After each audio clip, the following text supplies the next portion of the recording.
शिवसेना शिंदे गटाचे उमेदवार नितीन पाटील आणि रवी पाटील या दोघांना रामनगर पोलिसांनी ताब्यात घेतलंय। डोंबिवलीतील शास्त्रीनगर रुग्णालयात मेडिकलसाठी आणले असता दोघांचीही तब्येत खालावली।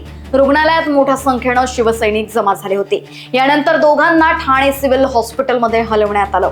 शिवसेना उमेदवार नितीन पाटील आणि रवी पाटील यांच्यासह 12 जणांवर रामनगर पोलीस ठाण्यात भाजप कार्यकर्ते ओमनाथ नाटेकर यांच्यावर प्राणघातक हल्ला केल्याचा आरोपाखाली गुन्हा दाखल करण्यात आला होता। रुग्णालयात शिवसेना आमदार राजेश मोरे, शिवसेनेचे पदाधिकारी आणि उमेदवार उपस्थित होते। भाजपच्या दबावाखाली दडपशाही आणि अन्यायकारक कारवाई केल्याचा आरोप शिवसेनेनं केलाय। आमदार राजेश मोरे यांनी पोलिसांच्या कारवाईचा यावेळी निषेध व्यक्त केलाय।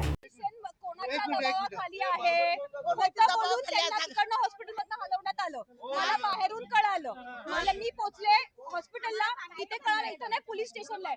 पोलीस स्टेशनला अगदी मला रडून गया करायला लागलं। पोलीस स्टेशनच्या बाहेर मला आरडाओरड करावं लागलं।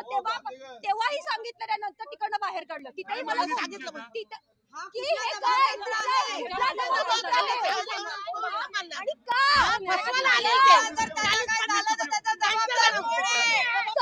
सत्तेचा गैरउपयोग का करताय? सत्तेचा गैरउपयोग का करताय? सुशिक्षित सुसंस्कृत डोंबिवली आहे। आमच्या समोर आता प्रश्न उभा राहिला आहे, खरोखर निवडणुका ह्या म्हणजे निरपेक्ष होतील का? हे काय चाललंय? अक्षरशः 190च्या वरती BP आहे, त्याला कसं काय घेऊन आलं हॉस्पिटलमधून? ॲडमिट असताना अटक कशी काय दाखवतात? आणि अटक उद्या काय झालं आमच्या उमेदवारांना? आज परिस्थिती तुम्ही बघितली असेल, अत्यंत बिकट। सगळे महिला कुटुंबाची अवस्था बघा काय आहे। पोलिसांवर कोणाचा दबाव आहे? पोलीस कोणासाठी काम करतायत? याच्यातून कळलं पाहिजे नक्की। म्हणजे कालपासून तुम्ही दाखवतात पैसे वाटणारे सुटून जात आहेत, निर्दोष मुक्तता होते, आणि ज्यांनी पकडून दिलं, ज्यांनी पैसे वाटणाऱ्यांना पकडून दिलं, त्यांची ही अवस्था आज मारून टाकतायत। म्हणजे अक्षरशः त्यांना परिस्थिती आहे, अत्यंत गंभीर परिस्थिती आहे। अशा प्रकारे आपल्या उमेदवारांना आज ज्या पद्धतीने पोलिसांनी आणलेल्या त्यांच्या घरामध्ये, आणि आता त्यांची काय परिस्थिती काय होती? 2 दिवसापूर्वीच झालेली घटना आणि स्पर्श हॉस्पिटलमध्ये दोन्ही आमचे नितीनजी पाटील आणि रवी पाटील हे दोन्ही ॲडमिट असताना स्पर्श हॉस्पिटलमध्ये आज अचानकपणे पोलिसांनी त्यांना हॉस्पिटलमधून घेऊन पोलीस स्टेशनला घेऊन शास्त्रीनगर हॉस्पिटलला घेऊन आले। खरं तर अतिशय ही निंदनीय गोष्ट आहे, कारण कोणाला न कळवता पोलिसांनी केलेला दडपशाही ही अतिशय चुकी आहे। मी पोलिसांचं